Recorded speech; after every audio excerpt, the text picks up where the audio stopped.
Hello and good morning. Today let us look at Aries Lagna and the 7th house Karatattvas. I have given you many videos on the 7th house Karatattva, which is marriage, type of marriage and the timing of marriage. Now in this chart we have Aries ascendant with Ketu posted in the ascendant, and we have Rahu, Sun, Mercury and Mars in the 7th house. 7th Lord Venus is posted in the 9th house, aspected by Vakra Jupiter. Navamsha Lagna is in the 7th Amsha with Moon.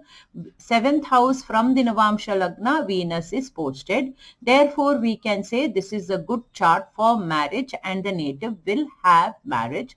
But since the 7th house is associated with 3 malefic planets, it will be an unconventional marriage. Now let us look at the unconventionality. 3rd Lord Mercury is posted with the 5th Lord Sun in the 7th house along with the Lagna Lord, which gives us a love affair. 3rd, 5, 7, love affair. If the 3rd, 5, 7, 1 plus 9 is linked, then we get a love marriage. In this chart, the 3rd house, the 5th house and the Lagna Lord is posted in the 7th house. Venus, the 7th Lord, is posted in the 9th house, which is a blessing for the native to have a love marriage. The Navamsha Lagna is clean, therefore the native will have a decent marriage. Now let us look at the timing of the event.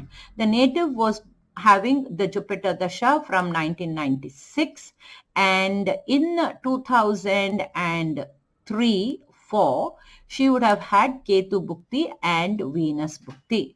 The transits during 2004 February, Jupiter was posted in Leo, aspecting the 7th Lord Venus. Saturn was posted in Gemini, aspecting the 7th Lord Venus. Thus, February 2004 onwards would be a very positive period for the native to get married or to have a marriage. I hope you would like this video. Do like, share, subscribe. Follow me at G3 Astro. Signing off, Gayatri.